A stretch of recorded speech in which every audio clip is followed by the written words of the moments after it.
who experience homelessness right here in Dane County, including a lot of kids, teens, and young adults who need help.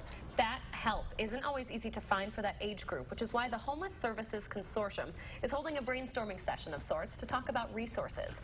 Joining us this morning are Jenna Schmitt, who organized the Youth Homeless Summit, and Robin Seren, chair of the Committee to End Youth Homelessness. Thanks so much for joining us this morning. Thanks for having us. I think what surprised both Danica and I right away is the age group, that 12 to 24-year-olds who are lacking in these services. What's really behind that lack of services? So a huge part of that is our lack of affordable and sustainable housing here in Dane County, and particularly the city of Madison. We've outgrown the housing market here. So we see that particularly, and I think the other piece is that they're really good at hiding. Youth keep themselves safe by not being shown to the public. So a lot of times that data is difficult to collect, so then it's difficult to find funding pieces around that. So I think that's a big piece that service providers and advocates, have to work on, is collecting good data in order to basically prove that we have this issue when we see it every day. That was going to be my question, is what's different about this age group? Is there another factor that it kind of plays into the perhaps gap in resources for, kids, teens, young adults? There are many, I know. Yeah.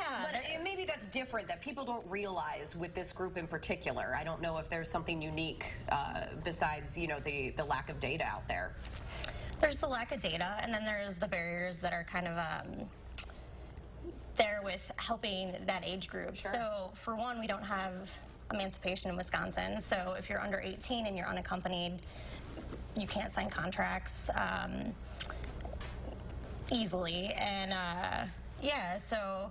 and then the 18 to 24 range, there's a lack of resources there, and the single system isn't quite right for that age group because there's differences. What kind of differences? Just cognitively and in need-wise, they just have different barriers and different needs. So if you think about when we were 18, right, maybe how we had a pretty large village, right, that took care of us.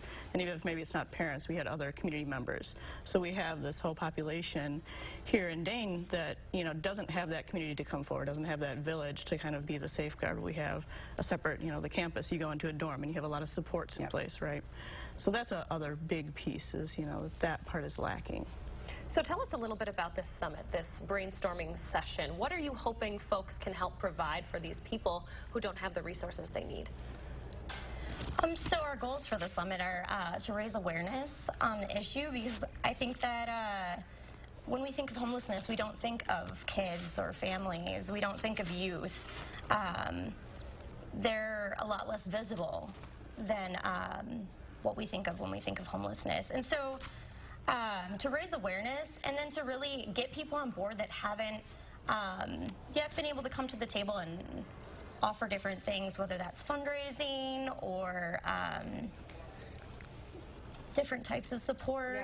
Yeah. Is there a realization that this is a real problem here in Dane County as far as kids, teens go? Because it's sounding like maybe that awareness is not there yet. Right. I think that's one of the big pieces. Is people, are very surprised to hear in Dane County that we have, whether it's issues with homelessness, issues with trafficking, issues with food insecurity.